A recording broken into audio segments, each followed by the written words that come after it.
Vampire Slayer 94 here. I'm back again to start making some more reviews, and this review will be of a film that I've been wanting to watch for ever since it came out in 2010, and I've been holding off getting it. I don't know why. Never gotten around to it, but finally I bought the DVD, finally watched the film, and this is the remake, reimagining, whatever you want to call it, of Nightmare on Elm Street.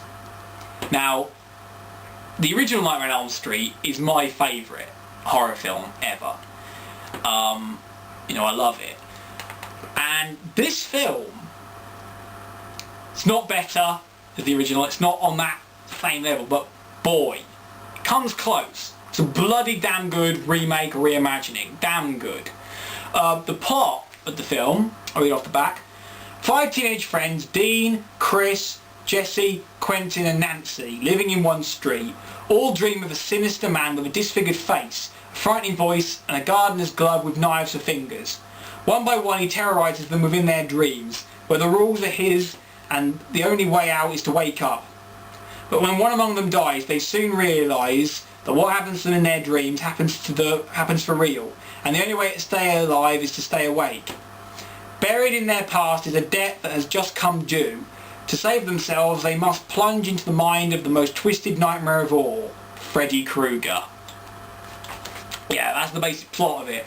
It's a really damn good film. It's just them, the kids trying to stay alive, really. It's just them trying to stay awake and stay alive, try and keep one step ahead. But this is a damn good reimagining. It's contemporary, it's much more up to date, modern day. There's mobile phones and things that weren't in the original from 1984, but it's a damn good movie. The acting in it is pretty good. I mean, I really liked Jesse, played by Thomas Dekker. He's a good actor. Rooney Mara, who plays Nancy in this, she's a really good kind of lead. And Katie Cassidy, who plays Chris, she's a really good actress in this. You can watch it. She's in the TV series Arrow now. But she was good in this. She was really good in this as the character of Chris. One actor in it though, guy who plays Dick Kellen Lutz, who's from Twilight, plays the character of Dean. He's not in it that long. He's only in it for a few minutes, but he was all right in it. Actually, I was a bit surprised. Yeah, it's not a bad movie, but the real show stealer, as you would expect, is Freddy Krueger. Jackie Earle Haley plays him in this film. In all the other films it was Robert Englund. He's not quite on the same level, but bloody hell, he did a really good job. I think he's really close. I mean, it was a really good, version of the character. I thought it was great. I thought he was a great actor. For those of you who don't know who Jackie Earle Haley is, he played Rorschach in Watchmen, which you may have seen in a few other movies. Really good actor. The voice in this is great. His voice is really deep. It's really deep. It's kind of like the Rorschach voice, where he's like, "Here I come." It's like really deep, really cool voice. He's the real show stealer. I like they went back, kind of making Freddy scary again. I mean, Jackie Earle Haley does his own thing with it, but they really do stay true to the way Freddy was in the movies, in the other Elm Street films. And I think that Jackie Earle Haley's done an amazing job. Absolutely amazing. The makeup is great. I mean, they've kept the hat, the jumper, the glove with the claws, and the makeup, they try to make it more realistic and make it look like a lot more like real, kind of more like a burn victim. I like they've gone that more realistic route, but it's great. It's really great. The actors in it are great. Cinematography is really cool. I mean, the director, Sam Baer, he's made a lot of Green Day music videos for like Green Day and the likes of that. Great guy. He's a really good director actually, making this movie. Really good, and the effects, the gore effects, for most of which I could see that quite a lot of them were practical, but there was quite a lot of CGI effects as well. And but the CGI effects weren't that bad. They were actually quite good effects, actually.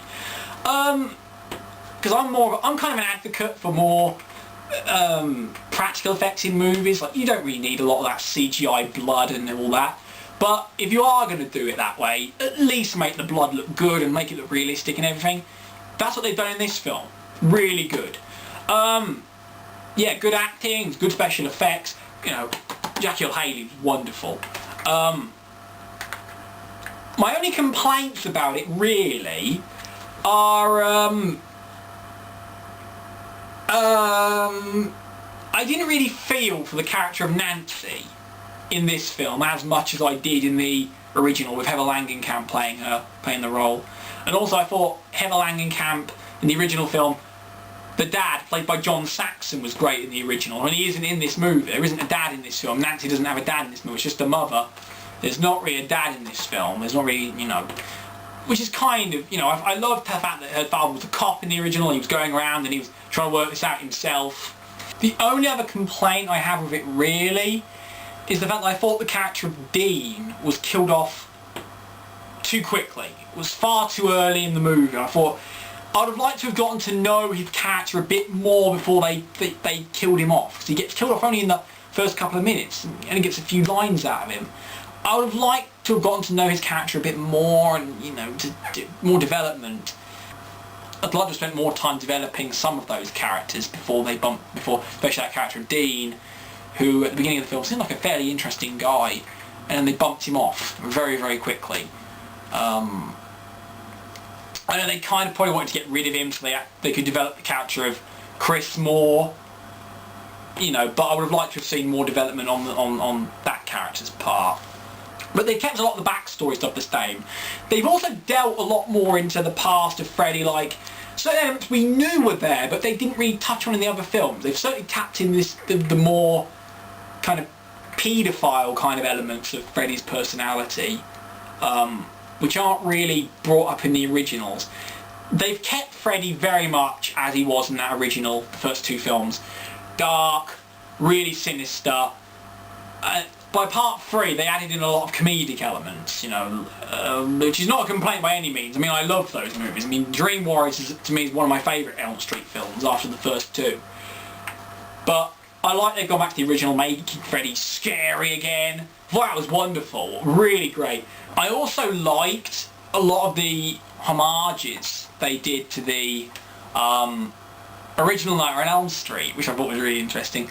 The crucifix kind of scene where, you know, Freddy kind of leans and the wall leans out of the wall, like, you know, like Nancy's asleep in the bed and he kind of leans out of the wall with his hands out like this, and the claws, you know. I thought it was great. They reimagined that, and I thought it was great. CGI obviously, which wasn't in the original, but it was fairly well done, I suppose. And then another one, and then the bath scene, the hand coming up out of the water between her legs, and coming up. I thought that was great as well. There's a couple of homages like that that I thought were really great. I mean, really good kind of homages. I got the really good sense that they really did like and were trying to really pay homage and really saying they really liked the original. They're not trying to replace it. They're not trying to, you know, do a bad job or anything. They're really trying to stay true to it, which I thought was a really good touch, and I really, you know, admire the directors and producers and everyone for it. Really great remake, great cinematography, great special effects. I can see they really wanted to stay true. They didn't ever want to replace the original, but they wanted to stay true to it, and I'm glad they have. It's a damn good movie.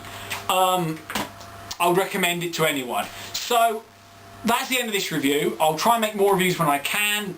Get around to finally doing my rest of my Elm Street films, my Friday the 13th films, as well as the Alien Predator films and Terminator films I've got to redo. A lot of other reviews, maybe other remakes. I'll probably do more reviews of my horror remakes. But till then, see you guys. Rock on.